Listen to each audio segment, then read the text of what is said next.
आप सबों को जोहार।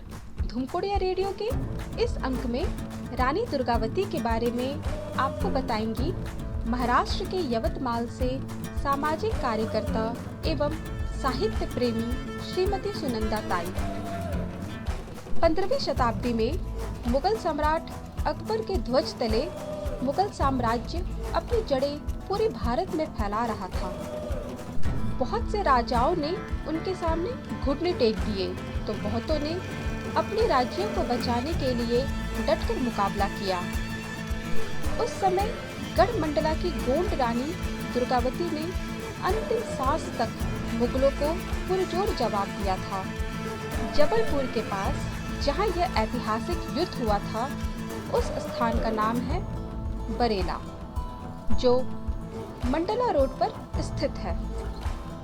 वही रानी की समाधि बनी है, जहां गोंड जनजाति के लोग जाकर अपनी श्रद्धा सुमन अर्पित करते हैं।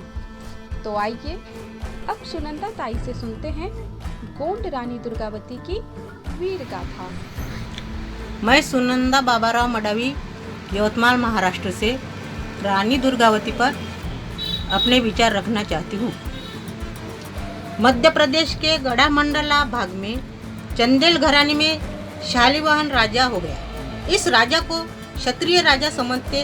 तत्कालीन कालखंड में महाराजा संग्राम सिंह मडावी, इनकी राजवट गढ़मंडला, कटंगा, चौरागढ़ और सिगोरगढ़ में थी।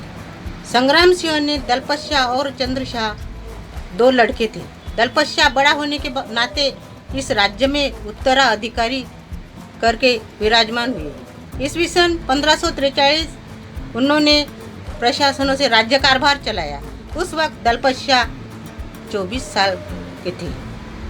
राजा दलपतशाह दिखने में शूरवीर थे, कर्तृत्ववान, और इस सुंदर राजा को देखकर रानी दुर्गावती ने राजा को स्वीकार किया और घर आने के बाद संस्कृति के अनुसार उनका विवाह हुआ। कुछ दिनों के बाद नारायण नामक पुत्र का जन्म हुआ। राजा दलपतशाह का अल्प कालावधि से 1550 को निधन हुआ।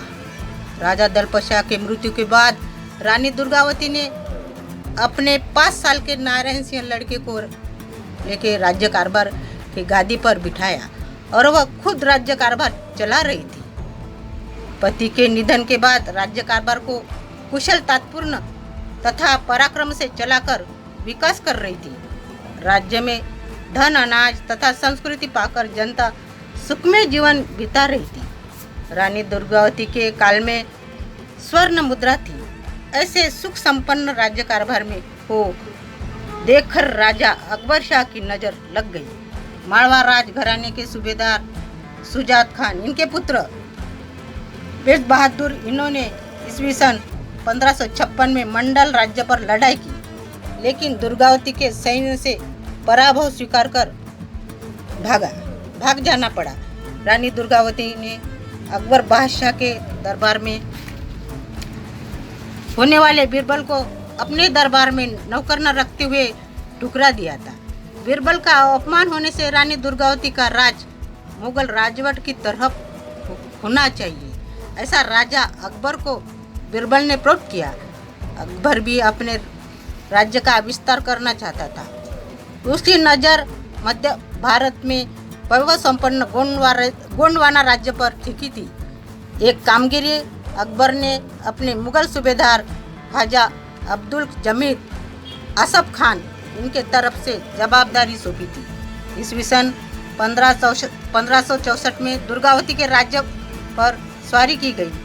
पानी के दिन होने से और इसमें अचानक आक्रमण होने से गढ़मंडला के सैनिकी घुमसान शुरू हो गई। रानी दुर्गावती 500 सैनिक लेके साथ में मुकाबला करने को तैयार हो गई। दूसरे दिन आसफ खान के सैन्य में हमला करके चारों ओर घेर रखा। लड़ाई में दुर्गावती के पुत्र घायल हुए। उसे चौरागढ़ में सुरक्षित रखकर फिर रानी दुर्गावती हाथी पे बैठकर आसफ खान के सैन्य पर लड़ाई की। इस वक्त रानी दुर्गावती के एक आंख में तीर घुसने से घायल हो गई। फिर भी रानी दुर्गावती ने लड़ाई शुरू कर रखी।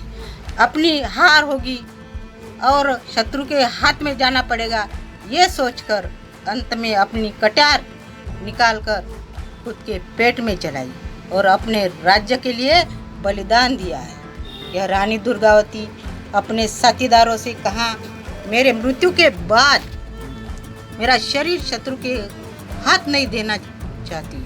रानी दुर्गावती अपने राज्य और समाज के प्रति निष्ठावान थी। उनके बलिदान आदिवासी जन युगों युगों तक याद करते रहेगा।